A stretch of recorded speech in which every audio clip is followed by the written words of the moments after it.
주께서 오늘 우리에게 주시는 말씀은 갈라디아서 4장 1절부터 7절까지 말씀입니다. 갈라디아서 4장 1절부터 7절까지의 말씀, 신약 성경 305페이지에 있습니다. 갈라디아서 4장 1절부터 7절까지의 말씀을 제가 읽겠습니다. 내가 또 말하노니 유업을 이을 자가 모든 것의 주인이나 어렸을 동안에는 종과 다름이 없어서 그 아버지가 정한 때까지 후견인과 정직이 아래에 있나니, 이와 같이 우리도 어렸을 때에 이 세상의 초등 학문 아래에 있어서 종노릇하였더니 때가 차매 하나님이 그 아들을 보내사 여자에게서 나게 하시고 율법 아래에 나게 하신 것은 율법 아래에 있는 자들을 속량하시고 우리로 아들의 명분을 얻게 하려 하심이라. 너희가 아들이므로 하나님이 그 아들의 영을 우리 마음 가운데 보내사 아빠 아버지라 부르게 하셨느니라. 그러므로 내가 이후로는 종이 아니요 아들이니 아들이면 하나님으로 말미암아 유업을 받을 자니라. 아멘.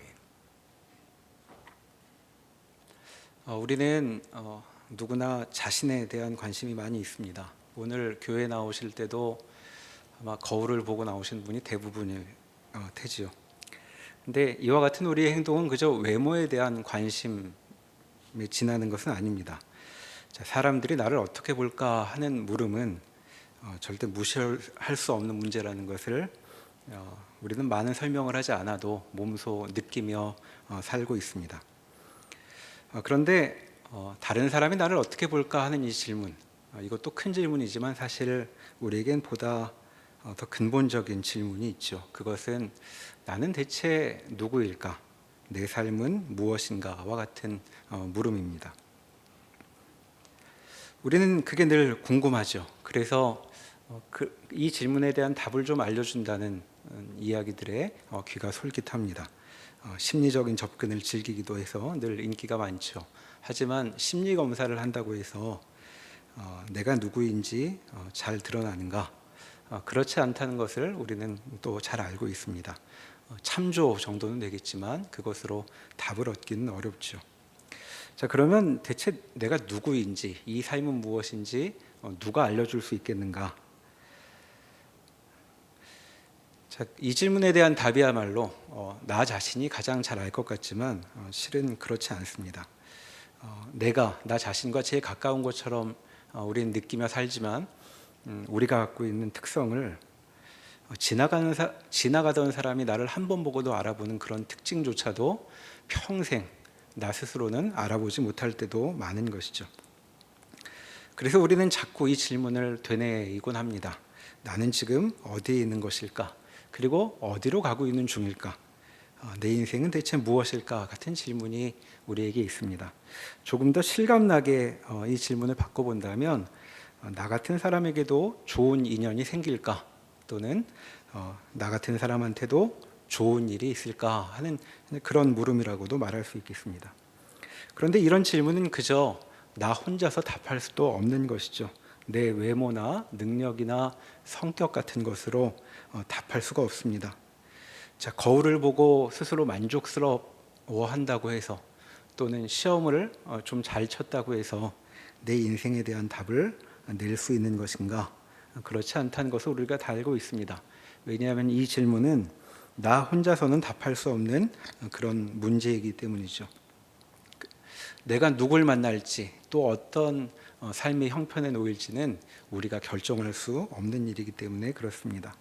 자, 그런 점에서 우리는 살아가면서 아주 포괄적인 질문, 나 혼자서는 답할 수 없는 그런 질문을 늘 안고 있다고 말할 수 있겠죠. 내 인생은 대체 어떤 물결 위를 떠다니고 있는 것일까? 나는 이 인생에서 이 인생이 어떻게 펼쳐질 것이라고 예상할 수 있을까 하는 이런 질문이 우리에게 있습니다. 자, 그런데 바로 이와 같은 질문이야말로 성경이 우리에게 말을 거는 주제라고 말할 수 있겠습니다. 우리는 성경을 펼쳐 읽을 때면 나만으로는 해명할 수 없는 우리 인생에 대한 어떤 설명을 만나게 되는 것이죠. 오늘 읽은 갈라디아서 본문도 그와 같은 점을 해설해 주는 말씀이라고 할 수 있습니다.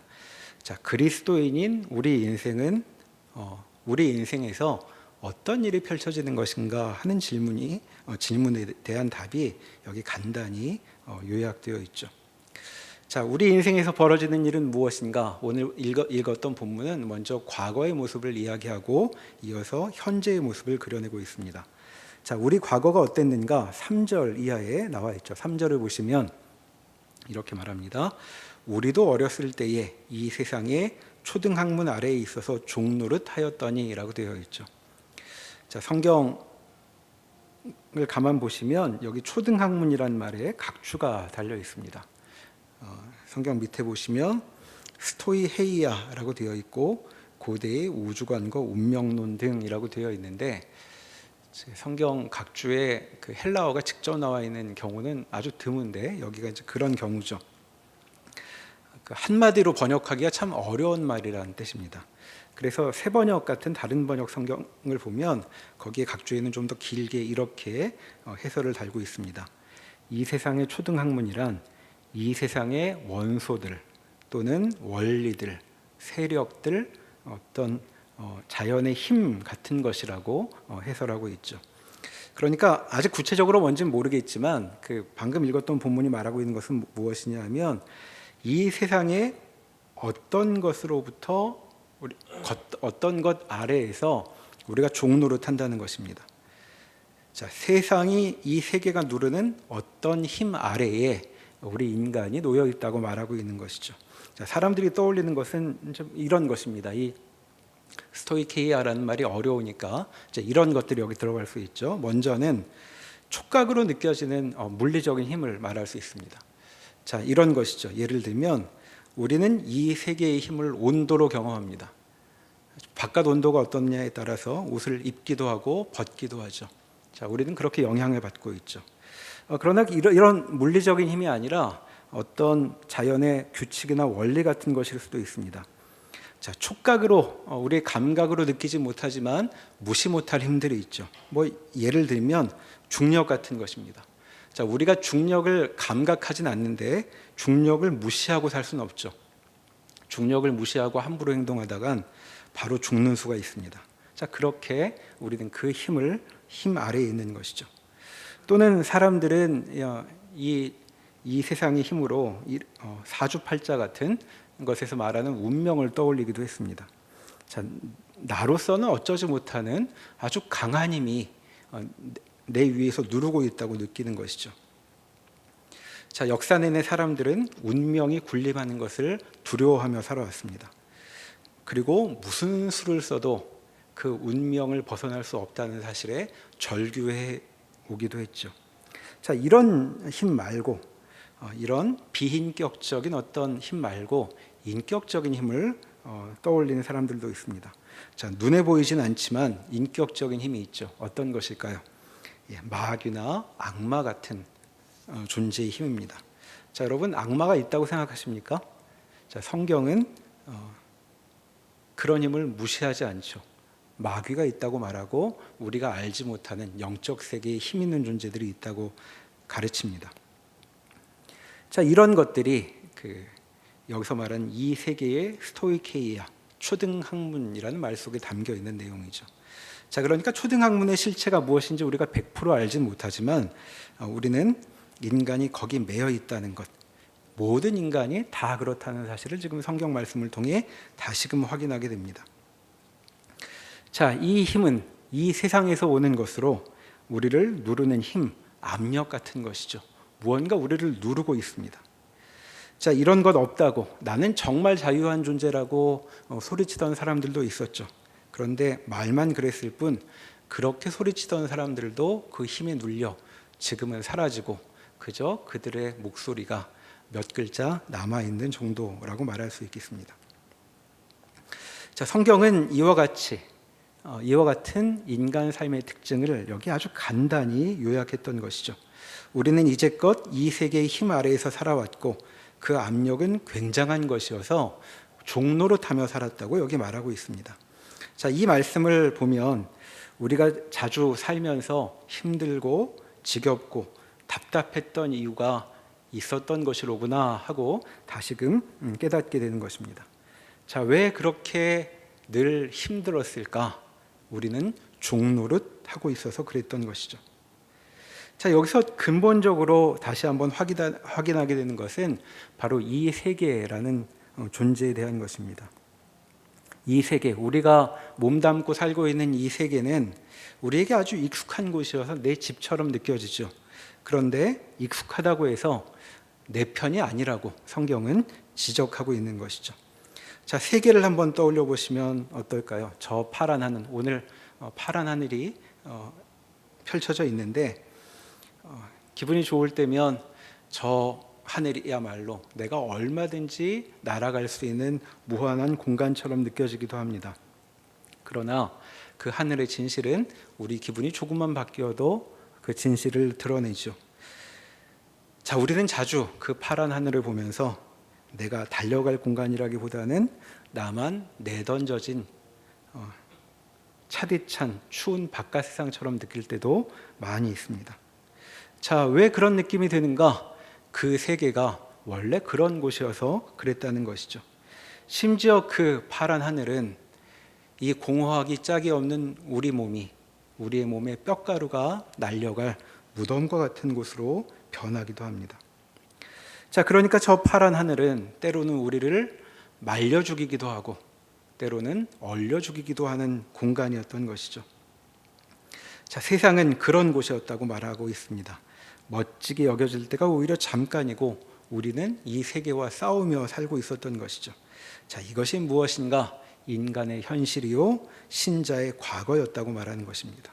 우리는 눌려 신음하며 종노릇하였다라고 성경은 말하고 있는 것이죠. 자, 이것이 인류의 공통의 자리이자 우리 모두가 겪는 인간이라면 누구나 공유하는 경험이라고 말할 수 있습니다. 자, 그런데 다행스럽게도 성경은 여기서 이야기를 그치지 않고 우리의 삶에 대해 좀 더 이야기를 이어가고 있죠. 자, 그것이 4절부터 이어지는 내용입니다. 다시 갈라디아 4장 4절로 가보시면 이제부터 이 4절부터의 내용은 인간 일반이 아니고 그리스도인에 해당하는 설명이라고 말할 수 있겠습니다.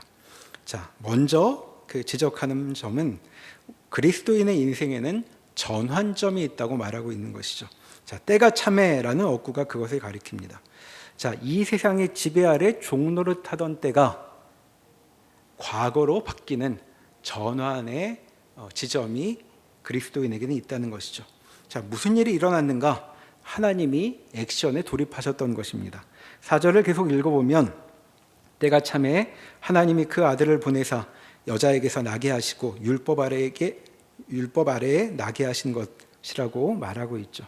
자, 우리가 교회에서 배워온 것처럼 예수 그리스도께서 이 땅에 오신 일은 이처럼 이 세상의 지배 아래 눌려 종노릇하던 삶을 끊어버리고 그와 같은 일이 오늘과는 상관없는 과거가 되게 했다고 가르치고 있는 것입니다.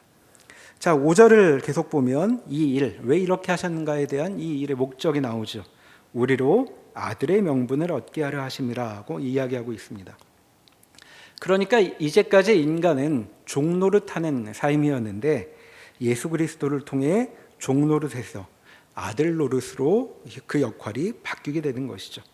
자, 이렇게 우리 그리스도인의 삶에선 과거와는 질적으로 다른 현재가 펼쳐진다고 말하고 있습니다. 자, 과거에는 이 세상의 것들에 눌려 여느 사람처럼 노예로 살았는데 이제는 이 세상에 매이지 않는 하나님의 아들과 딸들로 살아가게 되었다라고 가르치고 있습니다. 자, 그러면 어떻게 이런 일이 가능하게 된 것인가? 이에 관해서 우리는 교회에서 흔히, 그리고 방금 말씀드렸던 것처럼 하나님이 보내신 아들과 관련된 일들을 설명하는 것으로 답을 삼습니다. 자, 그런데 오늘 본문은 우리 시각을 좀 더 이끌어가고 있죠. 자, 아들로 살아가는 일, 하나님의 자녀가 되는 일은 어떻게 가능한가? 6절에 보면 이렇게 설명합니다. 너희가 아들이므로 하나님이 그 아들의 영을 우리 가운데 보내사 아빠, 아버지라 부르게 하셨느니라. 자, 어떻게 하나님의 자녀가 된 것인가? 그리고 하나님의 자녀로 살 수 있게 된 것인가? 그것은 그 아들의 영, 그 아들의 영 때문이죠. 자, 그 아들의 영은 성자 하나님과 성부 하나님은 하나라고 요한복음에서 강조한 바가 있습니다. 그러니까 아들과 아버지는 하나라고 보면 그 아들의 영은 아버지 하나님의 영이시라고 말할 수 있죠. 그리고 우리에게 익숙한 용어로 성령이 되십니다. 자, 그러니까 성령께서 우리 마음에 오시기 때문에 우리에게 이런 변화가 생겨납니다. 자, 성령께서 우리와 함께 계시기 때문에, 그리고 우리 안에 계시기 때문에 우리는 그분을 따라서 하나님을 아버지라고 부를 수 있게 된 것이죠. 자, 성령께서 우리 안에서 우리에게 말을 가르치십니다. 자, 따라해봐라. 아버지. 아버지 이렇게 부르게 했고, 그리고 그 아버지란 말을 하며 성부 하나님을 떠올리도록 그렇게 인도하신 것이라고 여기 설명되고 있는 것이죠. 자, 그런데 그분을 아버지라고 부르는 일은 그저 호칭만의 문제는 아니라고 얘기합니다. 7절에 보면 우리는 하나님의 아들과 딸이 되는데 이것은 유업을 받을 자가 되는 일이라고 말하고 있습니다. 자, 유업을 받는 것, 자, 상속자가 된다는 말이죠. 자, 자녀로 삼았다고 말하면서 지금 재산 문제를 꺼내고 있습니다. 자, 이것을 보면 이 아버지는 나눠줄 게 많은 분이라는 것을 짐작해 볼 수 있습니다. 자, 여러분, 학교와 직장에 큰 차이가 하나 있습니다. 자, 학교에서는 학교 계좌번호를 우리에게 알려줍니다. 돈을 내라고. 자, 그런데 직장에서는 우리에게 계좌번호를 알려달라고 말하죠. 월급을 넣어줄 테니. 자, 그런데 지금 이 하나님의 자녀들에 대해서는 뭐라고 얘기하냐 하면 계좌번호를 많이 알려달라고 말씀하시는 것 같은 얘기입니다. 그게 유업을 이을 자란 말이죠. 자, 4장 1절부터의 말씀이 그렇게 시작이 됐습니다. 내가 또 말하노니 유업을 이을 자가 하고 시작되는 이 말. 자, 이것은 우리에게 이와 같은 일이 벌어질 것이라고 얘기하고 있는 것이죠. 자, 그러니까 방금 살펴본 이 말씀을 통해 우리 인생에 대해 성경의 가르침을 어떻게 정리해 볼 수 있는가, 이렇게 다시 요약을 해볼 수 있겠습니다. 자, 우리의 삶은 현재와 미래와는 전혀 다른 과거가 있었다는 것이죠. 자, 그것은 이 세상의 지배 아래 눌려있는 종노릇의 현실이었습니다. 자, 그러나 그리스도인의 삶은 그렇게 끝나지 않을 것입니다. 왜냐하면 하나님의 아들 그리스도께서 이 땅에 오셨기 때문이죠. 자, 그리고 이 일을 통해 우리 삶에 결정적인 전환점이 생기는 바람에 우리는 이제 하나님의 상속자로 살아가는 일이 펼쳐졌다고 성경은 가르치고 있는 것입니다. 자, 그런데 방금 설명드렸던 것처럼 우리에게 다가오시는 분은 예수 그리스도만이 아니라고 말하고 있었던 것이죠. 이 짧은 구절에 삼위일체 하나님이 모두 등장하고 계십니다. 자, 종노릇하던 우리를 살피신 분은 누구인가? 성부 하나님, 아버지셨습니다. 자, 우리를 대신해 율법의 짐을 지신 분은 성자 하나님, 예수 그리스도셨죠. 자, 이것만으로도 우리의 자유는 충분히 설명된 것 같고 우리가 누구인지 다 해명된 것 같습니다. 자, 그런데 하나님은 그 정도로 그치지 않으셨던 것이죠. 사람들은 전혀 알아보지 못하는 제3의 위격, 성령 하나님이 등장하신 것입니다. 그분이 우리 가운데, 우리 안에 오셨기 때문에 우리는 하나님의 자녀가 되었던 것이죠. 이렇게 그리스도인에게는 삼위일체 하나님이 모두 관여하신다고 말하고 있습니다. 그리고 바로 이 점, 성령 하나님께서 우리에게 오셨다는 바로 이 사실을 가르치고 있는 것이 오늘 우리가 함께 살펴볼 하이델베르크 교리문답 53문답의 내용이 되겠습니다. 자, 먼저 그 53문답의 질문과 답을 함께 살펴보시죠. 제가 질문을 읽으면 답을 다음 페이지까지 이어지는데 소리내서 읽어주시면 되겠습니다. 성령에 관하여 당신은 무엇을 믿습니까?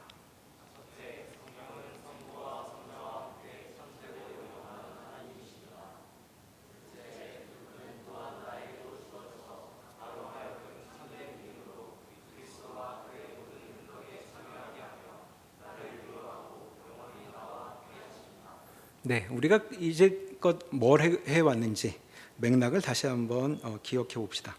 자, 하이델베르크 요리문답은 우리가 무엇을 믿는가? 믿음의 내용을 사도신경을 통해 해설해 왔습니다.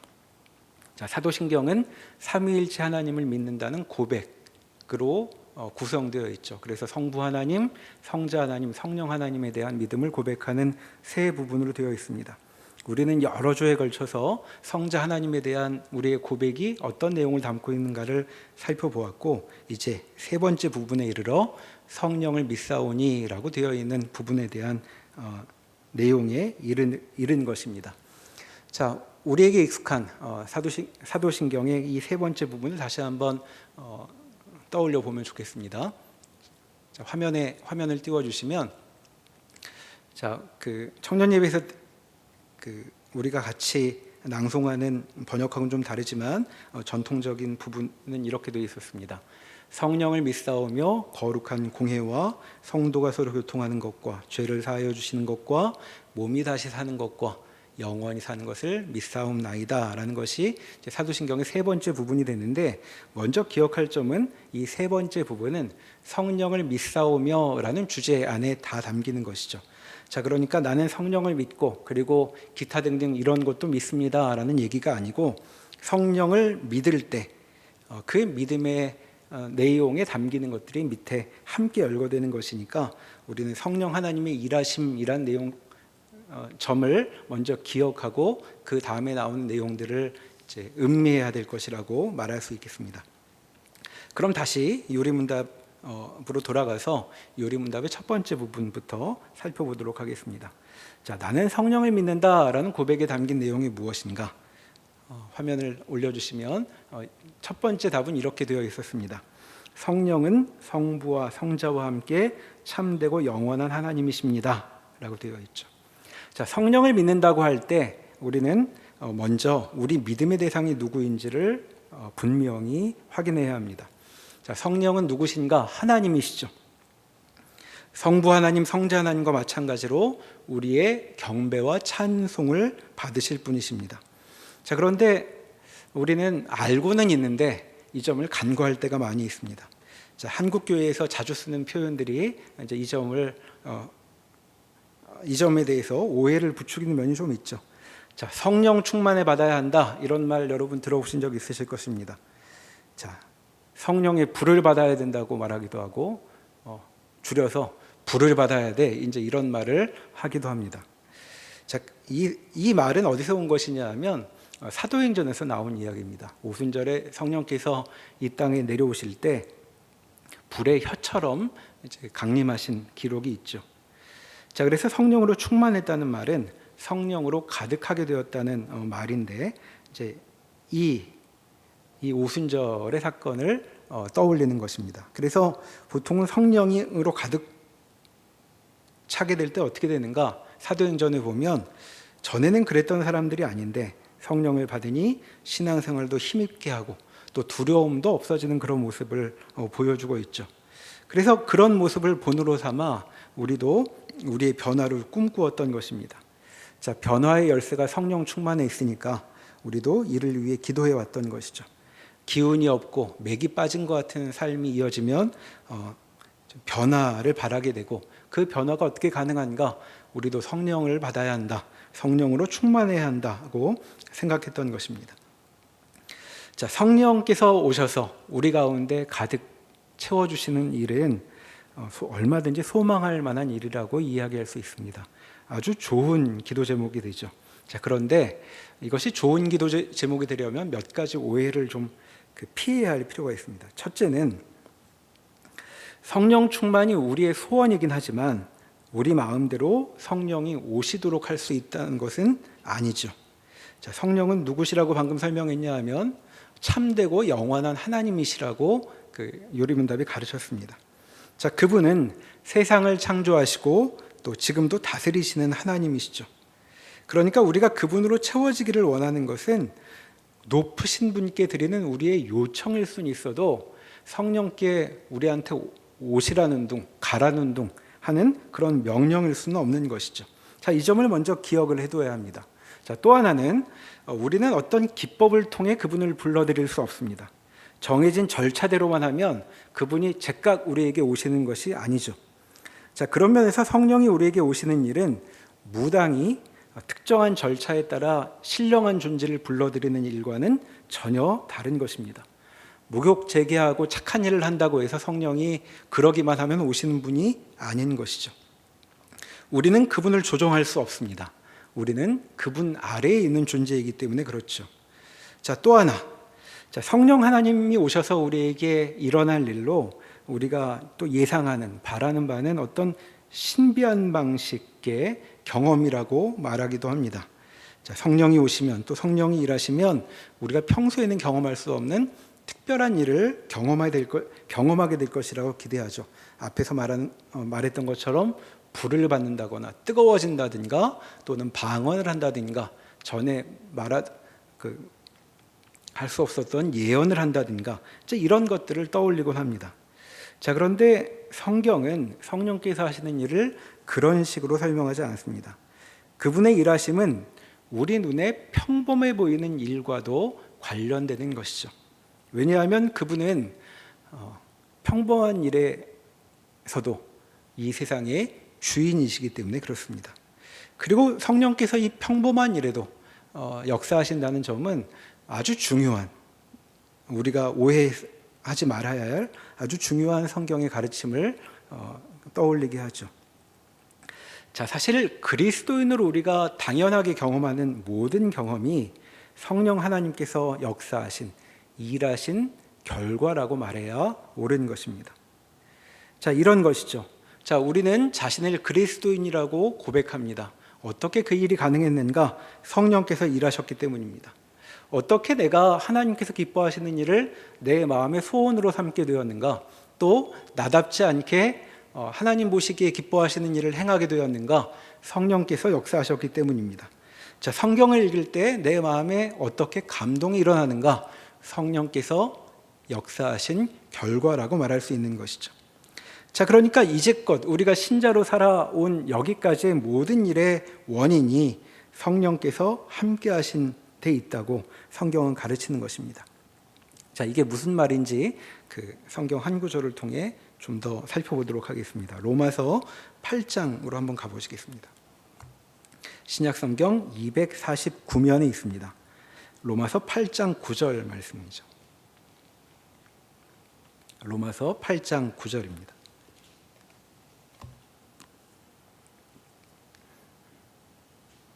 제가 읽어보겠습니다. 자, 로마서 8장 9절. 만일 너희 속에 하나님의 영이 거하시면 너희가 육신에 있지 아니하고 영에 있나니 누구든지 그리스도의 영이 없으면 그리스도의 사람이 아니라. 자, 마지막 구절 한번 다시 보실까요? 누구든지 그리스도의 영이 없으면 그리스도의 사람이 아니라. 자, 여러분 이 말씀이 어떻게 들리십니까? 자, 이 마지막 구절을 읽고 누군가 우리에게 이렇게 물어볼 수 있습니다. 너 성령이 내 안에 계셔? 이렇게 물으면 여러분 어떻게 답하시겠습니까? 좀 움찔하십니까?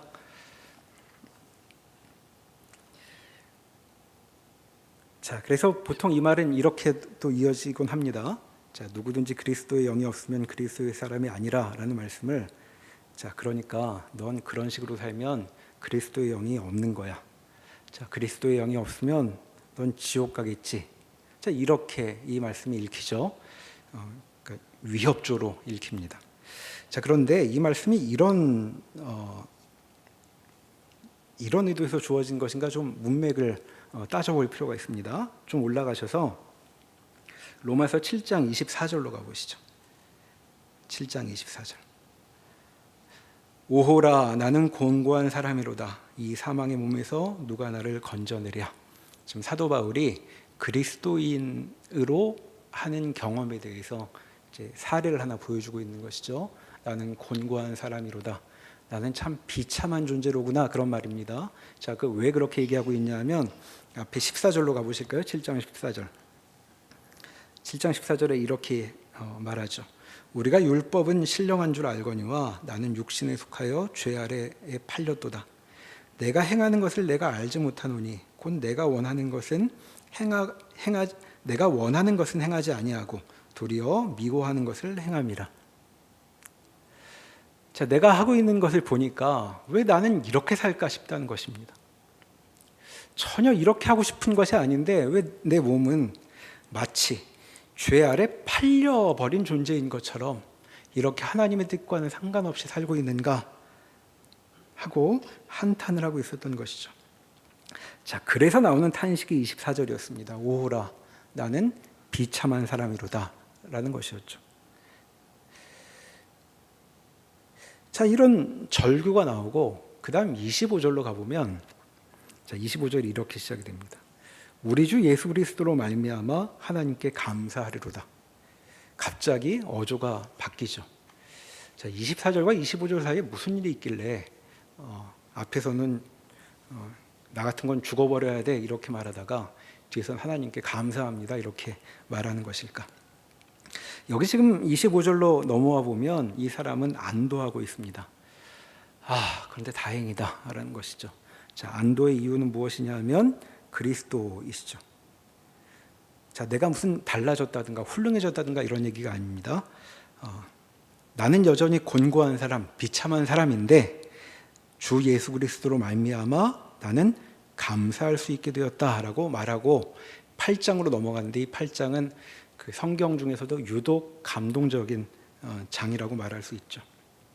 이 8장의 감동은 자신의 모습에 절망하는 사람에게 건네는 위로라고 말할 수 있습니다. 자, 위로의 내용이 이런 것이죠. 31절로 가보시겠습니까? 자, 위로의 내용이 이런 것입니다. 31절에 그런즉 이 일에 대하여 우리가 무슨 말하리요? 만일 하나님이 우리를 위하시면 누가 우리를 대적하리요? 자기 아들을 아끼지 아니하시고 우리 모든 사람을 위하여 내주시니까 어찌 그 아들과 함께 모든 것을 우리에게 주시지 아니하겠느냐? 자, 예수 그리스도로 말미암아 감사한다고. 자, 나는 이런 모양이지만 이 꼴을 주께서 불쌍히 여기시고 그 아들을 예수 그리스도를 보내주셨기에 나는 그 무엇도 우리의 이 안도에 대해서, 평강에 대해서 공격할 수 없을 것이라고 확신하게 된다고 말하고 있는 것이죠. 32절에 아들을 주시니까 우리에게 아끼고 안 주신 것이 있겠느냐라고 말하는데, 자, 아들과 함께 오신 분으로 또 소개되고 있는 분이 있습니다. 26절로 올라가 보면 이렇게 말하죠. 자, 이와 같이 성령도 우리의 연약하심을 도우시나니 우리는 마땅히 기도할 바를 알지 못하나 오직 성령이 말할 수 없는 탄식으로 우리를 위하여 친히 간구하시느니라. 자, 우리는 마땅히 기도할 바를 알지 못합니다. 자, 왜 기도할 바를 알지 못하냐면 기도 제목 같은 게 없다는 얘기가 아니라 내 꼴이 누군지 아는데 주님을 부를 수가 없다는 얘기입니다. 자, 이러고도 내가 하나님을 또 불러서 날 도와달라고 말하면 나는 인간도 아니다 싶어서 기도할 바를 알지 못하고 있는 거죠. 자, 그때 누가 기도하시냐면 성령께서 기도하신다고 말합니다. 친히 우리를 위해 말할 수 없는 탄식으로, 자, 우리의 탄식을 그분이 가져다가 그분이 기도하신다고 말하고 있는 것이죠. 그런데 그분의 기도야말로 정말 위력적인 것이 27절에 말하듯 마음을 살피시는 이가 성령의 생각을 아시나니 이는 성령이 하나님의 뜻대로 성도를 위하여 간구하심이니라 라고 말하고 있습니다. 이분이야말로 하나님이 누구신지도 알고 우리가 누구인지도 알아서 우리를 위해 얼마든지 넉넉히 간구하실 수 있는 분이라고 말하고 있는 것이죠. 자, 이런 맥락이 로마서 8장에 이어지고 있습니다. 로마서 8장에 여러 군데서 성령 하나님이 언급되고 있는데 다시 8장 9절 원래 읽었던 말씀으로 돌아와 보죠. 자, 그리스도의 영이 없으면 그리스도의 사람이 아니라, 자, 우리에게 판결처럼 느껴졌는데 맥락을 기억해 보니 이것은 그저 우리에게 잘해보라고 하는 조건문이 아니라는 것을 알 수 있죠. 자, 9절 첫 부분에 만일 너희 속에 하나님의 영이 거하시면 너희가 육신에 있지 아니하고 라고 한 말은 실상 내용은 이렇습니다. 너희 속에 하나님의 영이 거하시니 너희는 이제 육신에 속한 자가 아니다 라고 말하고 있는 것입니다. 그리스도의 영이 있으니 그리스도의 사람이다 라는 말을 우리에게 하고 있는 것이죠.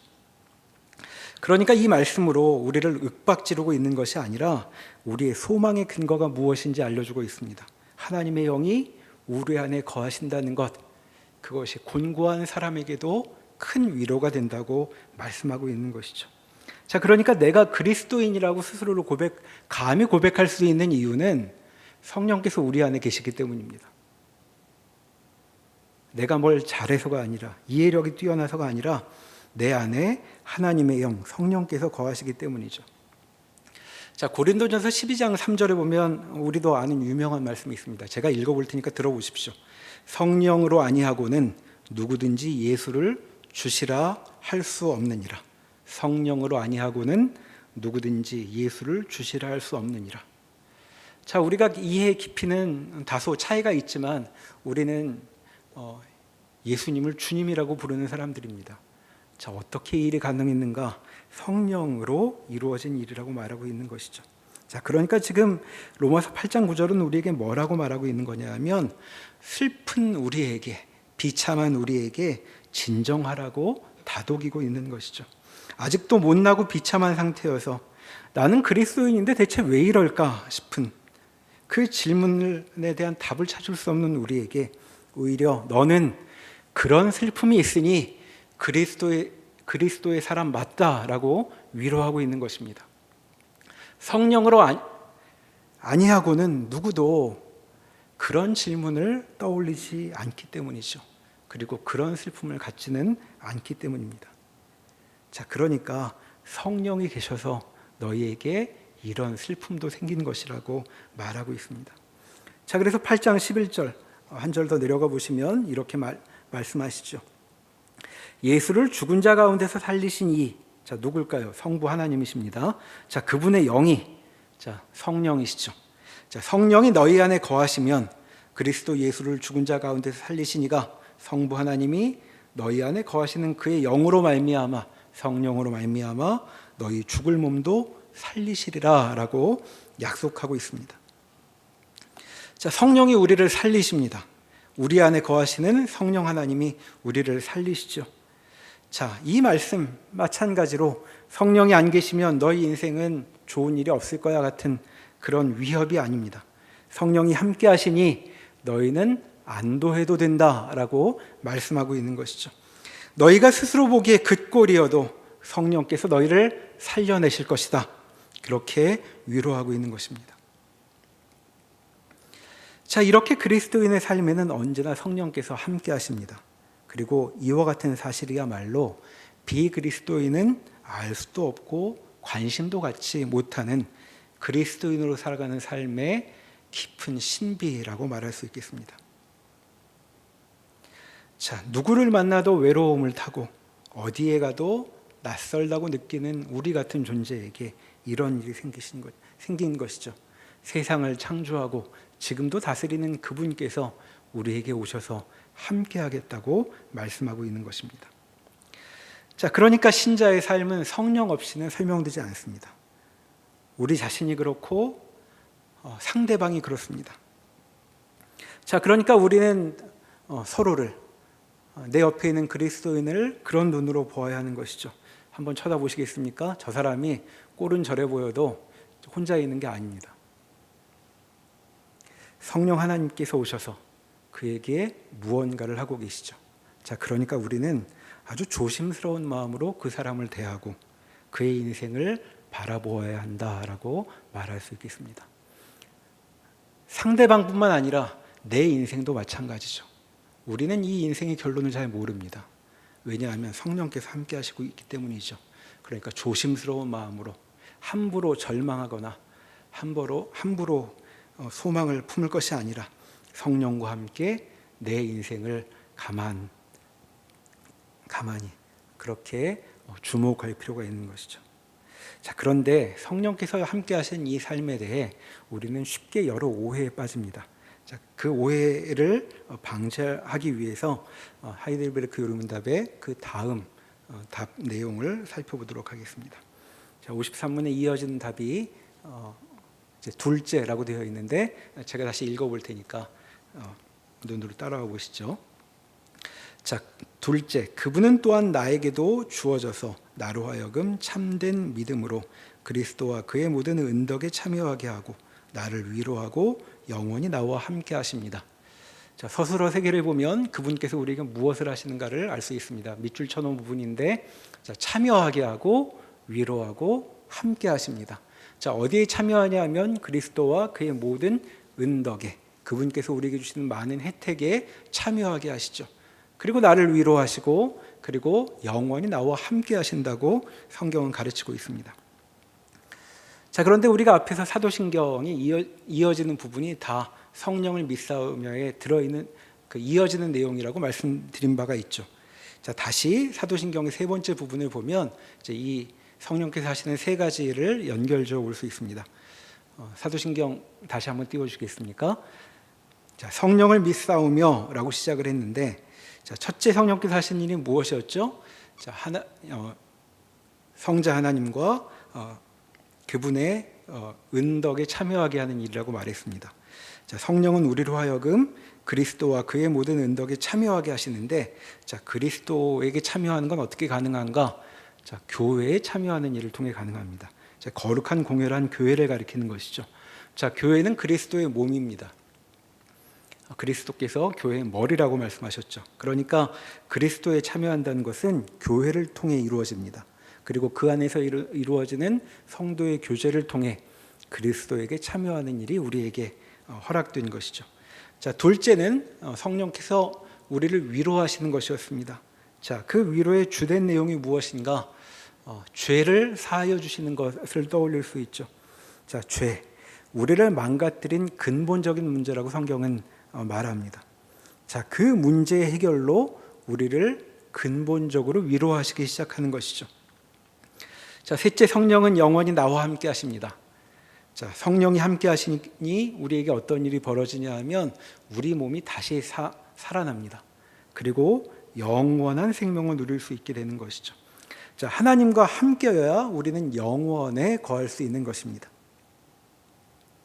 자, 화면 내려주셔도 되겠습니다. 자, 하나님 없이 영원히 사는 것도 가능할까요?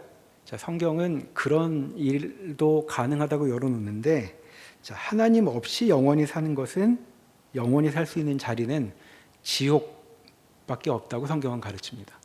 그러니까 영원한 생명을 누리려면 하나님과 함께해야 하는데 성령 하나님께서 그 일을 위해 우리와 함께 하신 것이죠.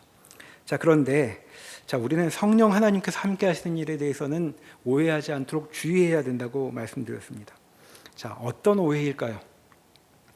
자, 이런 오해죠. 자, 우리는 그분이 함께 하시면 어떤 어려움도 없을 것이라는 그런 기대를 쉽게 품게 됩니다. 자, 성령 충만하면 우리 삶은 어떻게 될 것인가? 자, 그분의 위로가 있다고 말했는데, 자, 우리가 생각하는 위로는 이런 것이죠. 자, 성령 하나님께서 함께 하시면 마치 슈퍼히어로와 함께하는 것 같은 인생이 아닐까, 그렇게 생각을 합니다. 어디 가도 위험하지 않고 나쁜 놈들은 알아서 다 무찔러주는, 또는 성령 하나님이 함께 하시면 마치 챗 GPT를 옆에 놓은 것처럼 과제도 금방 해낼 수 있는 것 같은 그런 일을 떠올리는지도 모르겠습니다. 또 성령이 함께 하시면 마치 용한무당이 내 옆에 있는 것처럼 내 인연도 찾아주고 회사도, 직장도 바로 찾아주고 뭐 이런 걸 떠올릴 수 있죠. 자, 그런데 성경은 성령께서 함께 하시는 위로로 그런 것을 말하지 않습니다. 전혀 그렇지 않다고 성경이 대놓고 말하죠. 자, 신약 성경을 보면 앞에서 성령으로 충만했던 사람들의 이야기가 사도행전에 전개됩니다. 자, 그들이 어떤 인생을 살았는가? 그들은 아주 험한 고난을 받았다고 말하고 있죠. 자, 그들은 복음의 증인으로 그리스도와 함께, 성령과 함께 살았던 사람들인데, 자, 그들의 삶은 안락함과는 거리가 멀었습니다. 아주 고생스러웠습니다. 자, 그러면 우리는 묻게 되죠. 그들은 대체 성령과 함께 하긴 했던 것인가? 인생이 저 모양이니. 자, 성경은 이 물음에 대해 뭐라고 답하냐면 그들이야말로 성령으로 충만했다고 가르치죠. 자, 성령이 무엇을 하시기에 그들은 그렇게 힘겹게 산 것일까? 자, 성경은 이렇게 설명한 것입니다. 그들의 삶을. 성령이 함께 하셨기 때문에 그들은 그 어려운 고난을 겪어낼 수 있었다, 이렇게 가르치는 것이죠. 성령 하나님이 함께 하시기에 그들은 어떤 역경도 이겨낼 수 있었다라고 가르치는 것입니다. 자, 이것이 신앙의 삶에 담긴 신비입니다. 자, 성령께서 주시는 위로는 역경 가운데에서 주어집니다. 자, 신앙의 삶이란 움츠러드는 것이 아니라 뻗어나가는 것이라고 그려야 맞습니다. 자, 성령 하나님이 함께 하시면 우리는 밀려 뒤로 물러서지 않고 밀고 앞으로 나갈 수 있는 것이죠. 자, 사람들은 역경에 처하면, 자, 우리 다 아는 것처럼 어려운 일을 겪으면 이런 걱정을 합니다. 내가 이 역경에 달아 없어지진 않을까? 이대로는 죽을 것 같아. 그렇게 느낍니다. 자, 그런데 성경은 뭐라고 말하냐면 성령 하나님께서 함께 하시면 오히려 역경이 우리에게 달아 없어질 것이라고 말하는 것이죠. 자, 우리에게 세상은 커서 항상 우리는 세상에 움츠러드는데 성경은 성령과 함께 걸어갈 때 이 세상이 우리에게 길을 열어줄 것이다 라고 말하는 것입니다. 이것이 장로교 교리에 나오는 견인이라는 교리에 담겨있는 내용인데 기회가 되면 배울 시간이 있을 것이라 생각을 합니다. 자, 그러니까 성령 하나님께서 우리에게 하시는 일은 절대 소극적으로 이해되면 안 되는 것이죠. 그분의 위로는 그저 우리를 품 안에 품어주시는 그런 게 아닙니다. 성령 하나님께서 함께 하신다는 것은 우리가 고생하다가 병원에 입원을 한다든가 휴양지에서 병을 돌보게 되는 것 같은 그림이 아닙니다. 구원된 우리는 험한 곳에서 빠져나와 드디어 분위기 좋은 카페에서 커피도 한잔할 수 있게 되었다 같은 그림이 아닌 것이죠. 자, 성령은 일이 다 끝난 다음에 깨끗한 옷 입고 우리를 맞아주시는 그런 분이 아닙니다. 성령은 무엇을 하시는가? 자, 이런 그림이 더 어울릴 것 같습니다. 그분은 우리를 폭우가 쏟아지는 한복판, 번개가 사방에서 쳐대는 곳, 그 한복판으로 끌고 가시죠. 자, 거기서 우리는 무엇을 경험할까요? 위로를 경험할 것입니다. 자, 어떤 위로인가? 이상하게도 이런 비를 맞고 번개에 맞아도, 아니 구르는 바위에 맞았는데도 내가 죽지 않고 바위가 돌가루가 되는 일을 경험하게 될 것입니다. 번개가 치며 사람들을 여기저기서 쓰러뜨렸는데 이상하게도 그리스도인 우리에게 번개가 내려 꽂히더니 번개가 사라져 사람들이 살게 되었다 하는 고백을 할 수 있는 그런 자리로 우리를 인도하시는 것이죠. 자, 그러니까 구원된 우리는 성령 하나님과 함께하게 되었는데 성령 하나님께서는 우리를 원래부터 하나님의 것인 이 세상 한가운데로 데리고 들어가십니다. 그리고 뒤틀려 버려 하나님의 영광스러운 형상을 잃어버린 채 겨우 종노릇이나 하는 사람들을, 그리고 그런 종노릇으로 가득한 그 세상 한가운데에서 우리 온몸으로 인생은 그런 것이 아니라고 증언하게 하신다는 것이죠. 자, 이것이 성령의 위로입니다. 자, 성령의 위로란 소극적인 것도 아니고 일이 끝나면 그 다음에야 주어지는 것도 아니고, 그리고 우리만 위한 것도 아니죠. 겨우 우리 몇 구원하려고 성령께서 오신 것이 아닙니다. 우리를 통해 세상을 위로하기 위해 오신 것이라고 말할 수 있죠. 자, 이사야서 60장의 말씀으로 한번 가보시겠습니다. 이사야서 60장, 구약성경 1040면에 있습니다. 자, 유명한 구절들 몇 구절 읽어보겠습니다. 자, 이사야 60장 1절부터입니다. 일어나라, 빛을 발하라. 이는 내 빛이 이르렀고 여호와의 영광이 내 위에 임하였음이니라. 성령 하나님께서 오신 일을 예언하고 있는 내용이죠. 보라, 어둠이 땅을 덮을 것이며 캄캄함이 만민을 가리려니와 오직 여호와께서 내 위에 임하실 것이며 그의 영광이 내 위에서 나타나리니 나라들은 내 빛으로 왕들은 비치는 내 광명으로 나아오리라. 자, 성령 하나님께서 함께 하시는 자들을 통해 이 세상에 빛을 비추시겠다고 하는 말씀입니다. 자, 61장 1절로 가보겠습니다. 주 여호와의 영이 내게 내리셨으니 이는 여호와께서 내게 기름을 부으사 가난한 자에게 아름다운 소식을 전하게 하려 하심이라. 나를 보내사 마음이 상한 자를 고치며 포로된 자에게 자유를, 갇힌 자에게 노임을 선포하며 여호와의 은혜의 해와 우리 하나님의 보복의 날을 선포하여 모든 슬픈 자를 위로하되 무릇 시온에서 슬퍼하는 자에게 화관을 주어 그 죄를 대신하며 기쁨의 기름으로 그 슬픔을 대신하며 찬송의 옷으로 그 근심을 대신하시고 그들이 의의 나무 곧 여호와께서 심으신 그 영광을 나타낼 자라 일컬음을 받게 하려 하심이라. 자, 이 61장의 이 말씀은 예수님께서 이 땅에 오셔서 공생의 사역을 시작하실 때 회당에서 하신 말씀입니다. 그리고 이 말씀이 응하였느니라 라고 이야기하셨죠. 그런데 이 일은 그때 완성되어 끝난 것이 아닙니다. 주의 영이 내게 내리시면, 자, 우리에게 성령께서 내리시면 우리가 속한 곳에서 이런 일들이 벌어질 것입니다. 우리만 웃게 되는 것이 아니죠. 우리로 인하여 이 세상에 웃음이 채워질 것이라고 말씀하고 있습니다. 아무쪼록 이 말씀을 따라 이 위로를 경험하게 되길 바랍니다. 성령께서 우리를 부르셔서 위로하시고 우리와 함께 하십니다. 이 세상의 슬픔에 기쁨을 전해주는 자로 우리가 부름받아 살고 있으니 우리는 성령 하나님을 따라 더 넓은 시각을 가져야 할 것입니다. 우리 하나 죽을 수 없어서 겨우 살고 있는 것 같은 우리 하나 구원하려고 성령께서 오신 것이 아니라 우리를 구원하셔서 우리를 이 세상의 한복판으로 걸어가게 하시며 나날이 성령 하나님의 역사가 무엇인가를 더 분명히 드러내게 해주시려고 우리를 구원하셨고 우리에게 하루하루 삶을 더해가고 계신다고 말씀하고 있습니다. 아무쪼록 이 말씀을 통해 우리의 인생이 무엇인가, 내 인생이 무엇인가, 저 사람의 인생은 무엇이며 그리고 우리들을 통해 이루어질 이 세계의 역사는 무엇인가 다시 한번 기억해보는 복된 시간이 되길 바랍니다. 기도하시겠습니다. 하나님,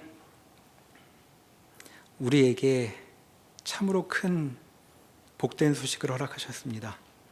우리를 구원하는 것으로 이 일을 그치지 않으시고 성령 하나님께서 우리 가운데 임하셔서 하나님을 아버지라 부르며 전과는 다른 인생을 살아가도록 새로운 삶의 문을 열어두셨습니다. 종노릇이 아니라 하나님의 아들, 하나님의 딸로 사는 삶이 저에게 열려 있사오니 주님과 동행함을 기뻐하고 또 늘 소원하며 주의 자녀들로 이 세상을 힘있게 살아가도록 인도하여 주시옵소서. 예수님의 이름으로 기도합니다. 아멘.